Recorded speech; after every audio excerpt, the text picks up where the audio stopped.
నమస్కారం. అమరావతి న్యూస్ కి స్వాగతం. ఈనాటి వార్తలు. ఆంధ్రప్రదేశ్ ముఖ్యమంత్రి చంద్రబాబు అధ్యక్షతన శుక్రవారం జరిగిన రాష్ట్ర మంత్రివర్గ సమావేశం ముగిసింది. సచివాలయంలో సుమారు 3.5 గంటల పాటు సాగిన ఈ సమావేశంలో 60 అంశాల ఎజెండాపై విస్తృతంగా చర్చించి పలు కీలక నిర్ణయాలకు ఆమోదం తెలిపారు.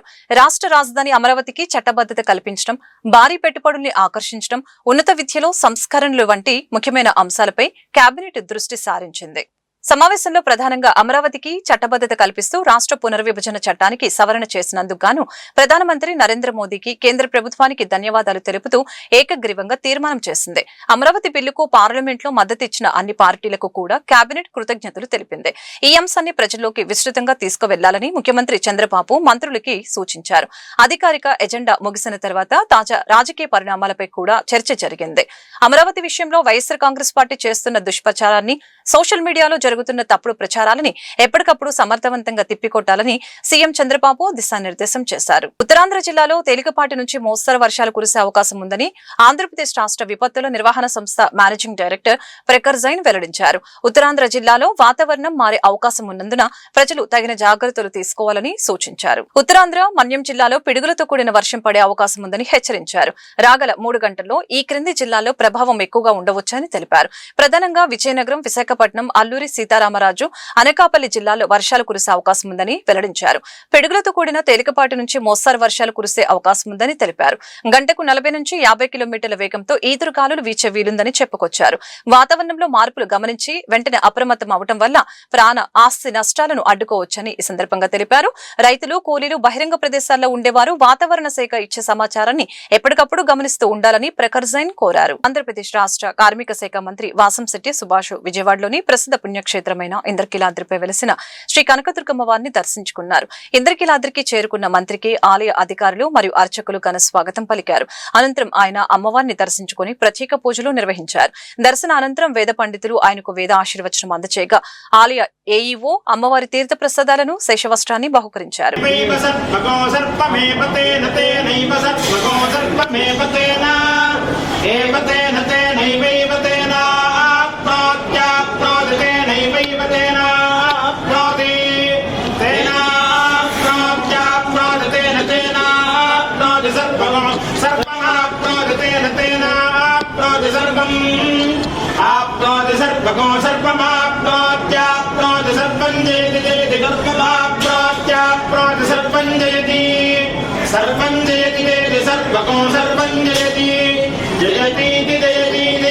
మంగళాకాళే భద్రకాళి కపాలిని దుర్గాక్షమా శివాధాత్రి స్వాహా స్వధా నమోస్తుతే.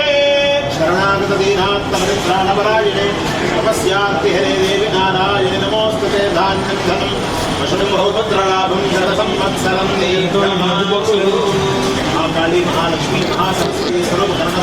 కూటమి ప్రభుత్వం అధికారంలోకి వచ్చిన తర్వాత కొత్త ప్రభుత్వ ఆసుపత్రికి గ్రహణం పట్టిందని వైఎస్ఆర్సీపీ గుంటూరు పార్లమెంటు నియోజకవర్గ పరిశీలకులు పోతున మహేష్ విమర్శలు గుప్పించారు.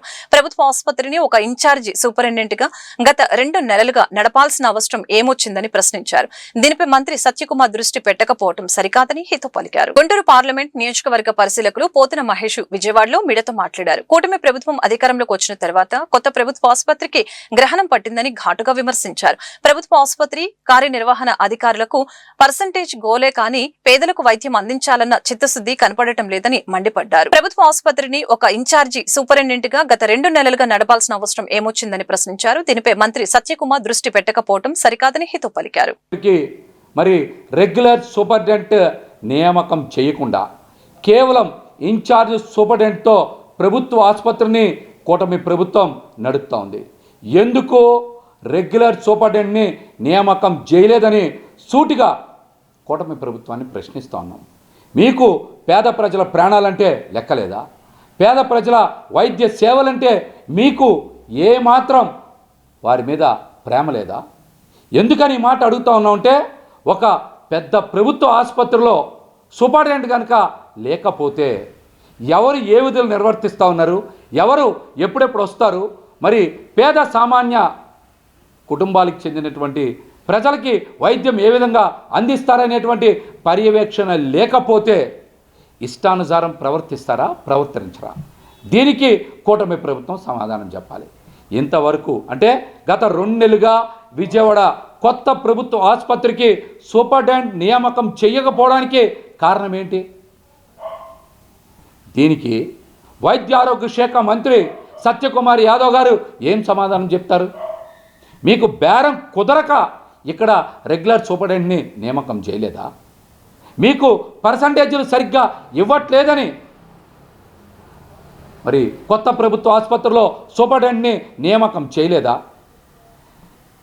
సూపరింటెండెంట్ నియామకం సీనియారిటీ బట్టి చేస్తారని ప్రతి ఒక్కరికి తెలుసు. అయినా 2 నెలల పైబడుతున్న మీరు రెగ్యులర్ సూపరింటెండెంట్ని ఎందుకు నియామకం చేయలేదని వైద్య ఆరోగ్య శాఖ మంత్రి సత్యకుమార్ యాదవ్ గారిని, అదేవిధంగా రాష్ట్ర ముఖ్యమంత్రి చంద్రబాబు నాయుడు గారిని కూడా సూటిగా ప్రశ్నిస్తూ ఉన్నాం. మరి గత ఏడాది సుమారు 4,000 పైచిలకు ఆపరేషన్లు కొత్త ప్రభుత్వ ఆసుపత్రులు జరిగాయి. అందుకు సంబంధించి మన ఘనమైన వారసత్వాన్ని కాపాడుకుంటూ బలమైన భవిష్యత్తుని నిర్మించే ప్రయత్నంలో భాగంగా ఈ నెల 18న ప్రపంచ వారసత్వ దినోత్సవం సందర్భంగా ప్రత్యేక కార్యక్రమాలు నిర్వహిస్తామని జిల్లా కలెక్టర్ డాక్టర్ జి లక్ష్మీషా తెలిపారు. వినూత్న కార్యాచరణతో వారసత్వానికి పట్టం కట్టే ఈ చొరవను విజయవంతం చేద్దామని అన్నారు. ప్రపంచ వారసత్వ దినోత్సవం సందర్భంగా నిర్వహించే ప్రత్యేక కార్యక్రమాలపై కలెక్టర్ లక్ష్మీషా శుక్రవారం మీడియా సమావేశంలో మాట్లాడారు. రాష్ట్ర పర్యాటక ఎన్టీఆర్ జిల్లా అధికార యంత్రాంగం, జిల్లా పర్యాటక ప్రాధికార సంస్థ సంయుక్త ఆధ్వర్యంలో ప్రత్యేక కార్యాచరణ కార్యక్రమాలు నిర్వహిస్తున్నట్లు తెలిపారు. కనకదుర్గమ్మ వారి ఆలయంతో పాటు మొగల్రాజుపురం గుహలు, అక్కన్న మాదన్న గుహలు, గాంధీకొండ, కొండపల్లి కిల్లా ఇలా మన సాంస్కృతిక వారసత్వ సంపదకు ఎన్నో ప్రతీకలు ఉన్నాయని తెలియజేశారు. అక్కన్న మాదన్న గుహలు, గాంధీకొండ, కొండపల్లి కిల్లా ఇలా మన సాంస్కృతిక వారసత్వ సంపదకు ఎన్నో ప్రతీకలు ఉన్నాయని తెలియజేశారు. Indian national trust for art and cultural heritage భాగస్వామ్యంతో నగరంలో హెరిటేజ్ వాక్ కార్యక్రమాన్ని కూడా నిర్వహించనున్నట్లు తెలిపారు. కొండపల్లిలో కొండపల్లి బొమ్మలతో మేళా కూడా ఏర్పాటు చేయడం జరుగుతుందని, ఇది 3 రోజుల పాటు కొనసాగుతుందని వెల్లడించారు.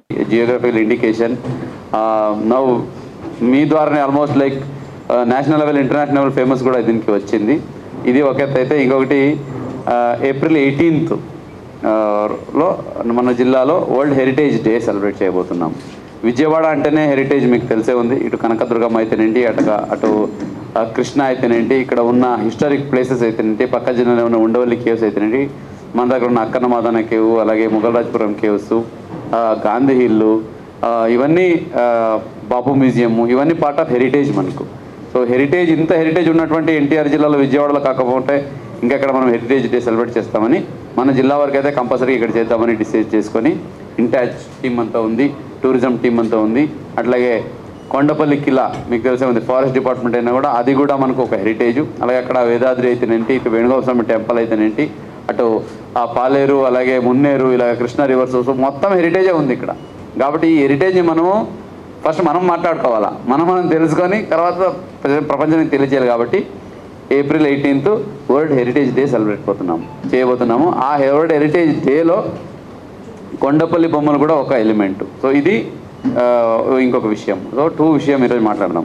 ఆ హెరిటేజ్ డేలో ఏమేమి చేయబోతున్నాము, ఇంకా ఏమేమి యాక్టివిటీస్ ఉంటాయి అనేది మీ ద్వారా ప్రజలకు తెలియజేస్తే ప్రజలు కూడా ఇన్వాల్వ్ అవుతారు. సో వన్స్ అదే హిస్టరీ, మన హెరిటేజ్ అనేది మీకు తెలుసు, అది మన గొప్పతనం, మన గత వైభవం గురించి తెలియజేసే విండో. అది కనుక మనం రివైవ్ చేసుకోకపోతే యంగ్ జనరేషన్కి మన హిస్టరీ అంటే ఓన్లీ మొబైల్నేమో అనే దీనికి వచ్చేస్తారు. కాబట్టి అది రివైవ్ చేయడానికి, అది తెలియజేయడానికి ఒక 2-3 యాక్టివిటీస్. దాంట్లో కొండపల్లి నుంచి వస్తే కొండపల్లి కిలా ఉంది, అక్కడ మీకు తెలుసు ట్రెక్కింగ్ ట్రాక్ ఉంది. సో 18th మార్నింగ్ అక్కడ హెరిటేజ్ ట్రెక్కింగ్ ఉంటుంది. అక్కడ ఈ ఆసక్తి ఉన్న యూత్స్, స్పోర్ట్స్ యూనియన్స్, ఎన్జిఓస్, అలాగే ఇండివిజువల్స్ ఎవరున్నా కూడా 18th మార్నింగ్ 6 AM అక్కడ వస్తే అక్కడి నుంచి ట్రెక్కింగ్ వెళ్తాము. అక్కడ ఉన్న ఆ కొండపల్లి కిలా గురించి, కింగ్స్ ట్రైల్ అంటారు దాన్ని, రాజులు నడిచిన మార్గం అంట అది, దాని గురించి తెలియజేసుకుంటూ కొండపల్లి పైనకి వెళ్ళి ఆ కిలా మీద అక్కడ బ్రేక్ఫాస్ట్ చేసుకోవడం, అలాగే అక్కడ కొన్ని యాక్టివిటీస్ చేసుకుంటాం. ఇది ఉంటుంది. అదైన తర్వాత కొన్ని స్పోర్ట్స్ యాక్టివిటీ, ఈ ర్యాప్లింగ్ కి చాలా మంచి స్కోప్ ఉంది అక్కడ, అది కూడా ఆ రోజు చేయబోతున్నాము. జిల్లాలో మైనర్లు వాహనాలు డ్రైవ్ చేయడాన్ని పోలీస్ శాఖ తీవ్రంగా పరిగణిస్తోంది. దీంతో జిల్లా వ్యాప్తంగా స్పెషల్ డ్రైవ్ నిర్వహించారు. నిబంధనలకు విరుద్ధంగా నడుపుతున్న 600కి పైగా వాహనాలు గుర్తించారు. అందులో ఎలాంటి ఆధారాలు లేని మరికొన్ని వెహికల్స్ ని సీజ్ చేశారు. స్పెషల్ డ్రైవ్ లో గుర్తించిన వాహనాలతో మైనర్లు, వారి తల్లిదండ్రులకి పోలీస్ పెరేడ్ గ్రౌండ్ లో కౌన్సిలింగ్ నిర్వహించారు. 18 ఏళ్లలోపు పిల్లలకు ద్విచక్ర వాహనాలు ఇవ్వడం చట్ట విరుద్ధమని ఈ సందర్భంగా జిల్లా ఎస్పీ వకుల్ జిందాల్ తెలియజేశారు. 30 వెహికల్స్ మీద ఫైన్ వేయడం జరిగింది. ఆల్మోస్ట్ 4 లక్షల వరకు ఫైన్ వేయడం జరిగింది. 600 వెహికల్స్లో 206 వెహికల్స్ సీజ్ చేయడం జరిగింది. సో ఎవరైతే ఎక్కువ వైలేషన్ చేస్తున్నారో, మైనర్ డ్రైవింగ్ చేస్తున్నారో, ట్రిపుల్ రైడింగ్ చేస్తున్నారో, నెంబర్ ప్లేట్లు లేవు, ఆ వెహికల్స్ని సీజ్ చేసి ఒక ప్లేస్కి తీసుకురావడం జరిగింది. ఈరోజు ఎవరైతే మైనర్ డ్రైవింగ్ చేస్తున్నారో వాళ్ళ పేరెంట్స్ని కూడా పిలిపించడం జరిగింది. వాళ్ళందరికీ కౌన్సిలింగ్ ఇవ్వడం జరిగింది. మైనర్స్కి డ్రైవింగ్ కోసం వెహికల్ ఇవ్వకూడదు, వితౌట్ లైసెన్స్ డ్రైవింగ్ చేయకూడదని. చాలామంది మైనర్స్ ఏమీ రూల్స్ పాటించకుండా డ్రైవింగ్ కూడా వాళ్ళకి రాదు, వాళ్ళు హై స్పీడ్ మీద వెహికల్స్ నడుపుతున్నారు. దాంతో వాళ్ళ ప్రాణాలు రిస్క్ చేస్తున్నారు. అదేవిధంగా మిగతా వాళ్ళు ఎవరైతే రోడ్ మీద ఉన్నారో వాళ్ళ ప్రాణాలు కూడా రిస్క్లో పెడుతున్నారు. దాని మీద చాలా కఠినంగా చర్యలు తీసుకోవడం జరుగుతూ ఉంది. సో వాళ్ళకి అందరికీ వార్నింగ్ ఇచ్చి ఈరోజు వెహికల్స్ రిలీజ్ చేయడం జరిగింది. పేరెంట్స్కి స్పెషల్గా కౌన్సిలింగ్ ఇవ్వడం జరిగింది. పేరెంట్స్ ఈ పిల్లల కోసం అన్నీ చేస్తారు, అన్ని సౌకర్యాలు ప్రొవైడ్ చేస్తారు. అదే ప్రేమతో కొన్నిసార్లు వెహికల్స్ కూడా ఇస్తుంటారు. ఆ మైనర్స్ వెహికల్ డ్రైవ్ చేస్తూ చాలామంది యాక్సిడెంట్స్కి గురవుతున్నారు, చాలామంది దెబ్బలు తగులుతున్నాయి, చాలామంది ఈవెన్ చనిపోతున్నారు కూడా. రీసెంట్గా కూడా కొన్ని ఇన్సిడెంట్స్ జరిగాయి. సో ఇది చాలా సీరియస్గా తీసుకోవడం జరిగింది. ఎక్కడ కూడా మన జిల్లాలో రోడ్ యాక్సిడెంట్స్ ద్వారా ఎవరికి ప్రాణాలు పోకూడదు, ప్రాణ నష్టం జరగకూడదు. సో అన్ని చర్యలు పోలీస్ డిపార్ట్మెంట్ తరఫున తీసుకోవడం జరుగుతూ ఉంది. దాంట్లో భాగంగా ఎన్ఫోర్స్మెంట్ డ్రైవ్ కింద ఈరోజు ఈ వెహికల్స్ సీజ్ చేసి వాళ్ళకి కౌన్సిలింగ్ ఇచ్చి రిలీజ్ చేయడం జరిగింది. సో దీంట్లో ఈ 206 వెహికల్స్ ఏదైతే మనం సీజ్ చేసామో దాంట్లో 80 వెహికల్స్ మైనర్ డ్రైవింగ్ సంబంధించి vehicles, 47 vehicles without number plates, 48 without driving licence. అదేవిధంగా కొన్ని డ్రంక్ అండ్ డ్రైవ్ చేస్తూ కూడా వెహికల్స్ దొరికాయి. సో ఇవన్నీ వెహికల్స్కి ఈరోజు ఫైన్ వేసి వాళ్ళకి అప్పగించడం జరుగుతుంది. సో గుంటూరు జిల్లాలో ఎవరు కూడా మోటార్ వెహికల్ రూల్స్ వయలేట్ చేస్తూ ఎవరు కూడా బండ్లు నడపకూడదు. అందరూ కూడా హెల్మెట్తో డ్రైవ్ చేయాలి. అందరూ కూడా అన్ని ప్రికాషన్స్ తీసుకుంటూ అన్ని రూల్స్ ఫాలో చేస్తూ with proper driving licence, with proper documents, with proper insurance. అదేవిధంగా ఒక బండి మీద ఇద్దరే ఉండాలి. గుంటూరు ఎమ్మెల్యే నజీర్ మీడియాతో మాట్లాడుతూ కీలక వ్యాఖ్యలు చేశారు. కాకుమానవారి తోటలోని 6 ఎకరాలు 26 సెంట్ల నారా చంద్రబాబు క్రీడా ప్రాంగణాన్ని జీఎంసీకి హ్యాండ్ ఓవర్ చేసిన కార్మిక శాఖకు ముఖ్యమంత్రికి ఆయన ధన్యవాదాలు తెలిపారు. త్వరలో డిపిఆర్ సిద్ధం చేసి ఆ ప్రాంగణాన్ని ఆధునిక ఉద్యానవనంగా అభివృద్ధి చేస్తామని ఎమ్మెల్యే వెల్లడించారు. ఇక సచివాలయ ఉద్యోగుల పనితీరుపై తీవ్ర అసంతృప్తి వ్యక్తం చేశారు నజీర్. నిర్లక్ష్యం చేస్తే కఠిన చర్యలు తప్పవని హెచ్చరించారు. మరోవైపు మోతిలాల్ నగర్ లో డ్రైన్ నిర్మాణంపై జరుగుతున్న వివాదంపై స్పందించారు.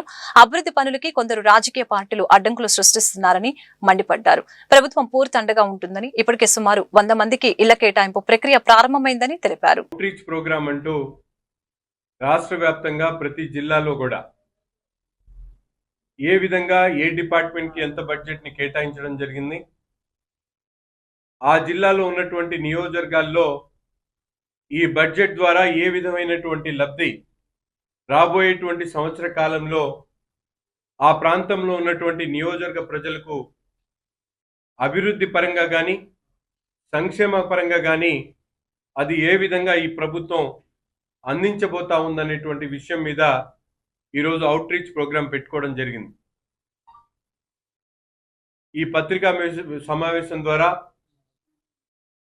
ఇక్కడ ఉన్నటువంటి పత్రికా విలేకరులు అలాగే ఎలక్ట్రానిక్ మీడియా సోదరుల ద్వారా తూర్పు నియోజకవర్గంలో ఉన్నటువంటి ప్రతి ఒక్క సామాన్యుడికి కూడా రాష్ట్రంలో ఏ విధమైనటువంటి కేటాయింపులు మన నియోజకవర్గానికి కేటాయించబడ్డాయి, వాటి ద్వారా అభివృద్ధి కార్యక్రమాల్ని ఏ విధంగా ముందుకు తీసుకొని వెళ్తా ఉన్నాం, సంక్షేమ కార్యక్రమాల్లో ఎంత శాతం మన నియోజకవర్గానికి అందుతున్నాయి, రాబోయేటువంటి సంవత్సర కాలం పాటు ఏ విధమైనటువంటి ప్రణాళికతో ఈ నియోజకవర్గాన్ని మరింత అభివృద్ధి చేసేటువంటి దిశగా ఆలోచిస్తా ఉన్నటువంటి విషయాన్ని ఈరోజు ఈ పత్రికా సమావేశం ద్వారా ఈ నియోజకవర్గం ఉన్నటువంటి ప్రతి ఒక్క సామాన్యుడికి కూడా ఈ విషయాలను అందించాలనేటువంటి ఆలోచనతోనే ఈ సమావేశాన్ని ఏర్పాటు చేసుకోవడం జరిగింది. కొన్ని ముఖ్యమైనటువంటి అంశాలు, ముఖ్యంగా గత సంక్రాంతి సంబరాలు జరుపుకున్నటువంటి లేబర్ వెల్ఫేర్కి సంబంధించినటువంటి గ్రౌండ్ ఏదైతే దాదాపు 30 సంవత్సరాల నుంచి 3 దశాబ్దాల నుంచి ఆ ప్రాంతంలో ఉన్నటువంటి ప్రజల ఆలోచన మేరకు ఈ ప్రభుత్వం తీసుకున్నటువంటి చొరవ కానీ అలాగే అనేక అభివృద్ధి కార్యక్రమాల గురించి ఒక్కొక్కటిగా మీ అందరి ముందు కూడా వివరించాలనేటువంటి ఆలోచనతోనే ఈ సమావేశం పెట్టుకోవడం జరిగింది. మొదటిగా రాష్ట్ర ప్రభుత్వానికి, రాష్ట్ర ముఖ్యమంత్రి చంద్రబాబు నాయుడు గారికి హృదయపూర్వకమైనటువంటి ధన్యవాదాలు గుంటూరు తూర్పు నియోజకవర్గ ప్రజల ద్వారా తెలియజేస్తా ఉన్నాం. కూటమి ప్రభుత్వం ఏర్పడినటువంటి 18 నెలల కాలంలోనే ముఖ్యంగా రాష్ట్రంలో ఆరోగ్య ఆంధ్రప్రదేశ్ స్థాపన కోసం ప్రతి ఒక్కరు కూడా శాసనసభ్యులతో పాటు కూటమి నాయకులందరూ కూడా ఆరోగ్య ఆంధ్రప్రదేశ్ స్థాపన కోసం ప్రతి ఒక్క విషయంలో కూడా శ్రద్ధ తీసుకోవాలని గౌరవ ముఖ్యమంత్రి గారు గుంటూరు తూర్పు నియోజకవర్గంలోని వార్డులో ప్రజలకు ఎదురవుతున్న సమస్యల్ని స్వయంగా తెలుసుకున్నటకు గత కొన్ని రోజులుగా పర్యటిస్తున్నారని ఎమ్మెల్యే మహమ్మద్ నజీర్ తెలిపారు. ఈ సందర్భంగా తూర్పు నియోజకవర్గంలోని సంగడిగుంట, కబాడిపేటలోని ప్రజల సమస్యల్ని స్వయంగా అడిగి తెలుసుకున్నారు. ఈ ప్రాంతంలో శానిటేషన్ ప్రతిరోజు చేయటం లేదని, ఎక్కడి చేత అక్కడ పేరుకుపోయి మురుగు కాలువల్లో పూడికలు తీయటం లేదని, నీరు పోయే మార్గం లేక ఆ నీళ్లలో దోమలు చేరి ప్రజలను కుట్టడం వలన విష జ్వరాలు వ్యాపిస్తున్నాయని తెలియజేశారు. గుంటూరు తూర్పు నియోజకవర్గాన్ని పరిశుభ్రంగా ఉంచాలని ప్రతినిత్యం కూటమి నాయకులతో కలిసి ప్రయత్నం చేస్తుంటే అపరిశుభ్రం చేయడానికి జీఎంసీ శానిటేషన్ కొంతమంది సిబ్బంది ప్రయత్నం చేయడం చాలా బాధాకరమని అన్నారు. ఎవరున్నారు ఇప్పుడు? ఆయన తిరుగుతున్నాడు ఆ ఫీల్డ్ లో.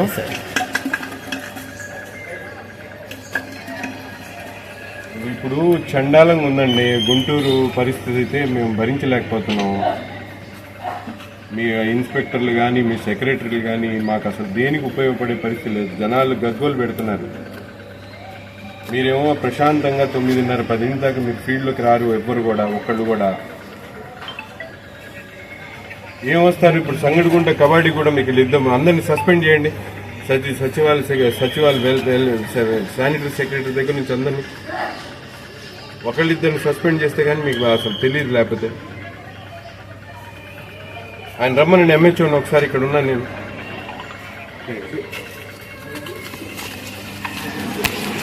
कितने रोज रखने के फोन को निकाल मान लेना है వాళ్ళు చెప్తే కదా రోడ్డు కట్టమని చెప్పాలి కదా. గుంటూరు తూర్పు నియోజకవర్గంలో ఇల్లు కోల్పోయిన మోతీలాల్ నగర్ బాధితుల్ని అధికార యంత్రాంగం వెంటనే ఆదుకోవాలని వైఎస్ఆర్సీపీ నగర అధ్యక్షురాలు నూరి ఫాతిమా కోరారు. ఈ మేరకు బాధిత కుటుంబాలతో కలిసి కలెక్టర్ సాయికాంత్ వర్మకు శుక్రవారం వినతి పత్రం అందజేశారు. అనంతరం నూరి ఫాతిమా మీడియాతో మాట్లాడారు. గత 50 ఏళ్ల నుంచి 200 కుటుంబాలు మోతీలాల్ నగర్ లో నివాసం ఉంటున్నారని చెప్పారు. విడతల వారీగా నోటీసులు ఇస్తున్నారని, ఇల్లు కూల్ చేస్తున్నారని బాధితులు స్థానిక ఎమ్మెల్యే నజీర్ ను కలిసినప్పటికీ ఏ మాత్రం ప్రయోజనం లేకుండా పోయిందని వాపోయారు. అధికారులు స్పందించి ప్రత్యామ్నాయ ఏర్పాట్లు చేసిన అనంతరమే ఇల్లు తొలగించాలని డిమాండ్ చేశారు. అర్ధాంతరంగా పేదలను రోడ్డును పడివేయకుండా శాశ్వత పరిష్కారం చూపాలని ఈ సందర్భంగా విజ్ఞప్తి చేశారు. అస్సలాము అలైకుం, వందనాలు. ఈరోజు మరి జిల్లా కలెక్టర్ వారు సాయికాంత్ వర్మ గారిని కలవడానికి రావడం జరిగింది. రీజన్ ఏంటంటే మరి గత నెల నుంచి కూడా మోతీలాల్ నగర్ 0 లైన్లో నెహ్రూ నగర్ ప్రాంతంలో 56వ వార్డ్ డివిజన్లో ఏ విధంగా రైల్వే డిపార్ట్మెంట్కి సంబంధించిన ఎంక్రోచ్మెంట్స్లో 50 సంవత్సరాల నుంచి నివసిస్తున్న దాదాపుగా 200 కుటుంబాలు రోడ్డు మీద పడే పరిస్థితికి వచ్చింది. ఎందుకంటే గతంలో కూడా నాన్నగారు ఎమ్మెల్యేగా ఉన్నప్పుడు, వైఎస్ఆర్సీపీ పార్టీ అధికారంలో ఉన్నప్పుడు అక్కడ ఉన్న వాళ్ళందరికీ కూడా ఇళ్ల పట్టాలు ఇచ్చి అక్కడ ఇల్లు కన్స్ట్రక్ట్ చేసి వాళ్ళని పంపిద్దామని చెప్పి వాళ్ళతో మాట్లాడి అన్ని వాళ్ళవి తొందరగా కంప్లీట్ చేసే విధంగా మాట్లాడి చేసి పంపిద్దామని అనుకున్నాం. కానీ ప్రభుత్వం మారింది. సరే, మారిన తర్వాత అయినా కూడా మరి దాదాపుగా 7-8 మంత్స్ నుంచి వాళ్ళకి నోటీసెస్ వచ్చినాయి. ఫస్ట్ నోటీస్ వచ్చినప్పుడు వాళ్ళు స్థానిక ఎమ్మెల్యే గారు నజీర్ అహ్మద్ గారి దగ్గరికి వెళ్ళి ఆయనతో మాట్లాడినప్పుడు, సార్ మాకు నోటీస్ వచ్చింది, మరి మా పరిస్థితి ఏంటి సార్? ఈ ఇల్లు తీసేస్తే మేము ఎక్కడికి వెళ్ళాలి సార్? రోజు కూలి చేసుకుంటే కానీ బతకలేము, మా ఇంట్లో ఆడవాళ్ళు ఉన్నాము, మేమందరం కష్టపడితే కానీ మా జీవనం సాగదు అని చెప్పుకుంటే ఆయన ఒక మాట అన్నారంట, అమ్మ మీ అందరికీ నేను కొర్నిపాడులో ఇల్లు కట్టించిన తర్వాతే మిమ్మల్ని ఇక్కడి నుంచి పంపిస్తాను అని చెప్పడం జరిగింది. సరే, ఎమ్మెల్యే గారు అంటేనే ఒక నమ్మకం, మన ప్రజాప్రతినిధి, మన ఓట్లేసి గెలిపించామని చెప్పి నమ్మారు. రెండోది కూడా నోటీస్ వచ్చినప్పుడు కూడా సరే ఉన్నారు కదా ఎమ్మెల్యే గారు చెప్పారు కదా మనకేంటి ఇబ్బంది, మన కోసం ఏదో ఒకటి చూస్తున్నారని చెప్పి వాళ్ళందరూ అలాగే వదిలేశారు. తర్వాత మళ్ళీ థర్డ్ నోటీస్, ఇంక ఫైనల్ నోటీస్ వచ్చినప్పుడు కొంచెం ఆందోళన చెంది ఏం చేయాలో అర్థం కాక, అమ్మ రేపు వచ్చి మాది పగలగొట్టేస్తున్నారు, మా ఇల్లుని తీసేస్తారంట, కరెంటు వాళ్ళు వచ్చారు, కరెంటు తీసేసిన తర్వాత ఇళ్ళన్నీ పగలగొట్టేస్తారు, ఇదిగోండి ఇక్కడ ఇచ్చేసారని చెప్పి నన్ను పిలవటం జరిగింది. నేను అక్కడికి వెళ్ళాను, వాళ్ళతో మాట్లాడాను, మీకు మేము ఉంటాము అని చెప్పాము. దాని తర్వాత నేను వీళ్ళందరూ కలిసి మళ్ళీ ఎమ్మెల్యే గారి దగ్గరికి వెళ్ళి చెప్పుకున్నారు, లేదమ్మా ఎలాగైనా తీసేయాల్సిందే, చేయాల్సిందే, అవి మీరు ఉంది అక్రమంగా మీరు ఉన్నారు, ఇల్లు కట్టుకున్నారు, చేశారు 50 సంవత్సరాల నుంచి అది ఇది అని చెప్పారంట. మళ్ళీ వాళ్ళు ఆందోళన చెంది మళ్ళీ నన్ను పిలిపించారు. నేను మళ్ళీ వెళ్తే నేనే స్వయాన ఎమ్మెల్యే గారికి ఫోన్ చేసి, సార్ ఏంటి వీళ్ళ పరిస్థితి అని అంటే, నా దగ్గరికి రాలేదు ఎవరు, నేను ఎవరితో మాట్లాడలేదు, వాళ్ళు నా దగ్గర రాలేదు, నన్ను సంప్రదించలేదని చెప్పి ఎమ్మెల్యే గారు చెప్పడం జరిగింది. దాని తర్వాత కొర్నిపాడులో మీరు ఇస్తానని చెప్పారంట కదా సార్, ఇల్లు కట్టిస్తానన్నారంట కదా, మరి ఆ పరిస్థితి. నా పేరు ఉన్నం జ్యోతి. మేము నెహ్రూ నగర్ మోతిలాల్ నగర్ 0 లైన్లో గత 60 సంవత్సరాలుగా మా అత్తగారి హయాం నుంచి, నా పెళ్ళై 30 సంవత్సరాలు, నా పెళ్ళైన కాడ నుంచి నా పిల్లలు కూడా అక్కడే ఉంటూ ఉన్నాము మేమందరం కలిసి. గత 3 సంవత్సరాలుగా ఈ పోరాటం మాకు జరుగుతూ ఉన్నది. రైల్వే అధికారులు రావటం, నోటీసులు ఇవ్వటం, మమ్మల్ని బెదిరించటం, వెళ్ళిపోమ్మంటాం. ఇది ఎక్కడ న్యాయం అండి? మాకు ఏడన్నా స్థలాలు ఇస్తే కదా మేము వెళ్ళిపోయేది. మాకు స్థలాలు ఇవ్వకపోతే మేము ఏడికి వెళ్ళిపోతాం? పేద ప్రజల మీద మీకు అన్యాయం ఏంది అసలుకి? మా మీద మీకు అంత కోపం ఏంది అసలుకి? మాకు ఈ ప్రభుత్వం ఏం మేలు చేస్తుంది అసలుకి? ఓట్లకైతే వస్తున్నారు కానీ మాకు మాత్రం ఏ న్యాయం జరగట్లేదు అసలుకి. 10 సార్లు 1-4 సార్లు ఎమ్మెల్యే గారు చుట్టూ తిరుగుతున్నాం, మేము వస్తాం మీకు న్యాయం చేస్తామని అంటున్నారు కానీ వాళ్ళు మాత్రం రావట్లేదు. మీరు మాత్రం మాకు న్యాయం జరిగించకపోతే ఆ స్థలాలు మేము సాగటానికైనా సిద్ధమే.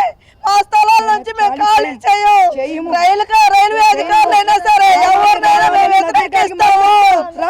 మాత్రం అక్కడి నుంచి కదలము. మాకు స్థలాలు ఇవ్వాలి, మాకు స్థలాలు ఇస్తేనే అక్కడి నుంచి కదులుతాము. నగర్ 0 లైన్ మేము కట్టికి పేదవాళ్ళం, రైల్వే ట్రాక్ పక్కన నివసిస్తూ ఉంటాము. మేము ఈ మంత్రి 50 సంవత్సరాల నుంచి, మా అత్తల హమంలో 60 సంవత్సరాల నుంచి నివసిస్తున్నాము. మా పిల్లలు పెరిగారు ఆ రోతలోనే, ఆ పెంట కుంపల నీళ్ళల్లోనే, కాలువ పక్కన మా పిల్లల్ని పెంచుకున్నాం, అలాగే బతుకుతున్నాం. కానీ ఇవాళ మాకు రైల్వే ట్రాక్ ఇల్లులు అడ్డం వచ్చినాయి, మేము తీసేస్తామన్నారు.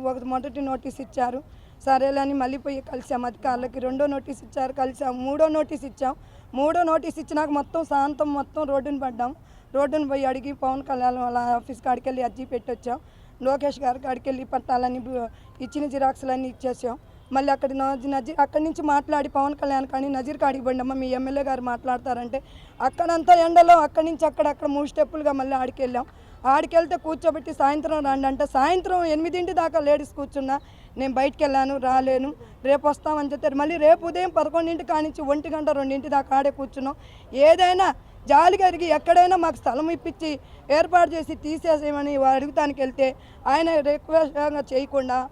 సామ్రాట్ స్పోర్ట్స్ క్లబ్ ఆధ్వర్యంలో ఒకరోజు హాకీ కప్ టోర్నమెంట్ నిర్వహిస్తున్నట్లు నిర్వాహకులు Chennam Mallikarjun, Andhra Pradesh hockey general secretary Harshavardhan తెలిపారు. గుంటూరులోని ఇన్నర్ రింగ్ రోడ్ లో ఉన్న మిల్స్ అరీనా గ్రౌండ్ లో ఈరోజు హాకీ కప్ టోర్నమెంట్ నిర్వహిస్తున్నట్లు వెల్లడించారు.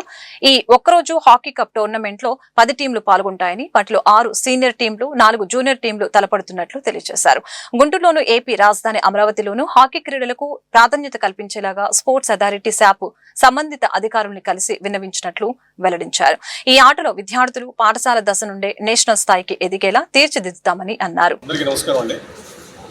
సామ్రాట్ హాకీ కప్ ఫస్ట్ టైం ఇది గుంటూరులో ఆర్గనైజ్ చేస్తున్నాం ఈసారి. దీని రీజన్ ఏంటంటే, ఒక 40 సంవత్సరాల నుంచి గుంటూరులో ఒక మంచి హాకీ కల్చర్ ఉంది. ఇక్కడ నుంచి చాలామంది పెద్ద ప్లేయర్స్ ప్రొడ్యూస్ అయ్యారు. సో చాలామంది ఇక్కడ నుంచి నేషన్ని రిప్రజెంట్ చేశారు. మంచి ఆర్గనైజేషన్లో ఏజీ కావచ్చు, పోలీస్ డిపార్ట్మెంట్ కావచ్చు, ఇన్కమ్ ట్యాక్స్ కావచ్చు, బ్యాంకులు కావచ్చు, పోర్టులు కావచ్చు, ఇళ్లలో ఉన్న పెద్ద ఎంప్లాయీస్, ఈరోజు రిటైర్ అయిన ఎంప్లాయీస్ కూడా గుంటూరు నుంచి ప్రొడ్యూస్ అయ్యారు. ఈ 40 సంవత్సరాల్లో చాలామంది ప్లేయర్స్ ఇక్కడ నుంచి రావడం మాకు చాలా ఆనందంగా ఉంది. అయితే ఈ మధ్యకాలంలో జరిగిన పరిణామాలు పట్టినంటే కొంచెం ఇది స్లో అవ్వడం, సపోర్ట్ దొరకపోవడం, అది గవర్నమెంట్ నుంచి అనొచ్చు, లేకపోతే మాకు గ్రౌండ్స్ నుంచి కావచ్చు, లేకపోతే స్పోర్ట్స్ అసోసియేషన్ నుంచి కావచ్చు. దీన్ని రీవ్యామ్ చేద్దామనే ఉద్దేశంతో Andhra Pradesh hockey association, Guntur hockey association ఆధ్వర్యంలో మేము కొత్త టీమ్స్ తయారు చేసాం. స్కూల్ లెవెల్ నుంచి మళ్ళీ గ్రౌండ్ లెవెల్ రీబిల్డ్ చేయడం, స్కూల్ లెవెల్లో వాళ్ళకి సపోర్ట్ ఇవ్వడం కిడ్స్కి.